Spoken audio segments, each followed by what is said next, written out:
नमस्कार दोस्तों, क्या दीपावली राम की घर वापसी का त्योहार है? अगर राम सच में दीपावली को अयोध्या लौटे थे तो फिर हम सब दिवाली पर राम की पूजा क्यों नहीं करते? लक्ष्मी गणेश की पूजा क्यों करते हैं? इसी प्रकार दशहरा की तिथि का भी रावण की मृत्यु से कोई संबंध नहीं है। रावण का वध राम ने दशहरा के दिन यानी अक्टूबर महीने में नहीं किया था, बल्कि वाल्मीकि रामायण के अनुसार चैत्र मास यानी कि मार्च अप्रैल के समय किया था। अब अगर भगवान राम ने रावण का वध चैत्र मास में किया था तो आप अनुमान लगा सकते हैं कि राम चैत्र मास के 6 महीने बाद कार्तिक मास में दीपावली पर घर नहीं आए होंगे। आज के वीडियो में वाल्मीकि रामायण को ही संदर्भ बनाकर सारी बातों को समझने का प्रयास करते हैं। राजा दशरथ ने चैत्र के महीने में राम के राज्याभिषेक की तैयारी की थी।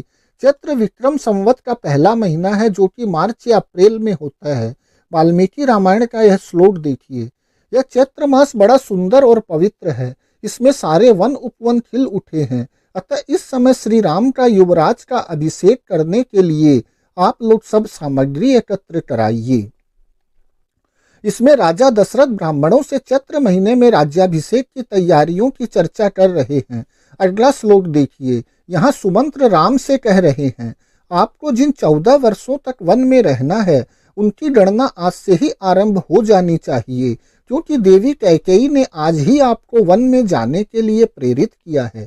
इसमें स्पष्ट है कि कैकेयी के कारण राम उसी दिन वन में चले गए थे और 14 वर्षों बाद उसी दिन अयोध्या लौटे थे, यानी कि राम चैत्र महीने को ही वापस आए थे, न कि कार्तिक अमावस्या को। राम अयोध्या अमावस्या को नहीं आए थे और न ही रात को आए थे, इसलिए दीप जलाने का तो कोई प्रश्न ही नहीं था।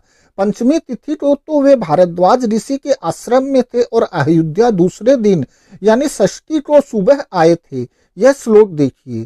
श्री रामचंद्र जी ने 14वां वर्ष पूर्ण होने पर पंचमी तिथि को भारद्वाज आश्रम में पहुंचकर मन को वश में रखते हुए मुनि को प्रणाम किया। इसी संदर्भ में यह अगला श्लोक देखिए। इसमें शत्रुघ्न जी अयोध्या वासियों से दिन में सजावट करने को कह रहे हैं।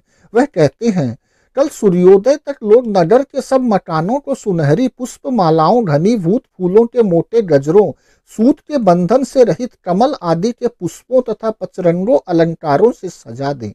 यहाँ दीप जलाने का उल्लेख न तो वाल्मीकि रामायण में मिलता है, न रामचरितमानस में और न ही अन्य किसी रामायण में।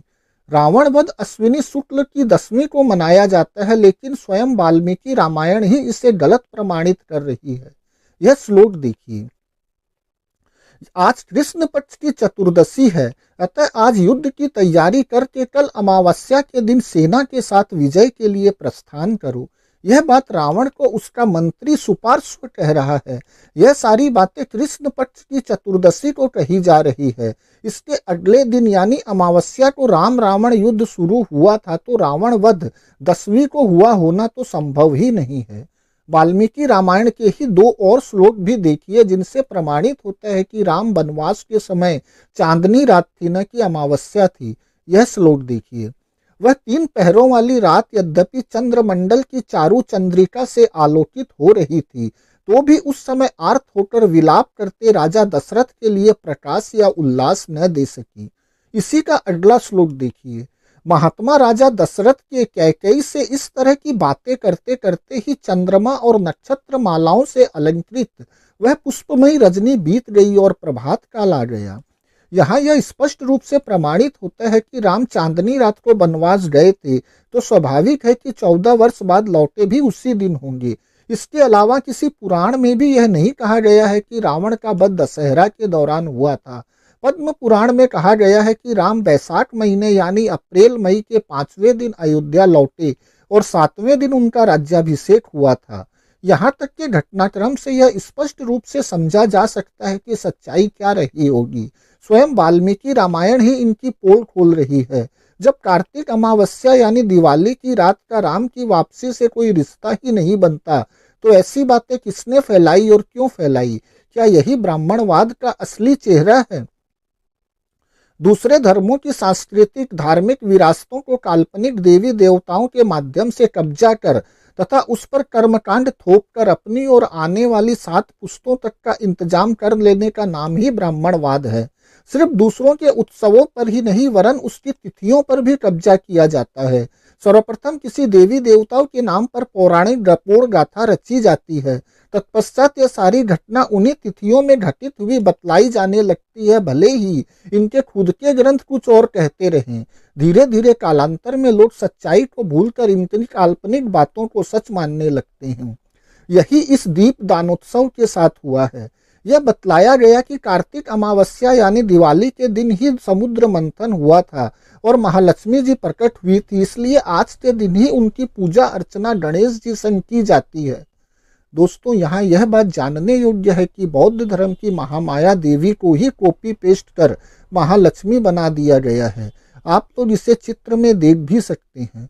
और जैसा कि प्रचारित किया जाता है कि समुद्र मंथन से लक्ष्मी जी प्रकट हुई थी, लेकिन वैसे किसी समुद्र मंथन का, उसको मत सकने वाले किसी पर्वत का या रस्सी के रूप में व्यवहार होने वाले वैसे किसी नाग का कोई सबूत आज तक तो मिला नहीं है। न इस बात का कोई वैज्ञानिक आधार ही आज तक सिद्ध हुआ है। स्पष्ट है कि यह सारी की सारी लीलाएं गपोड़ गाथाओं के अलावा और कुछ नहीं है।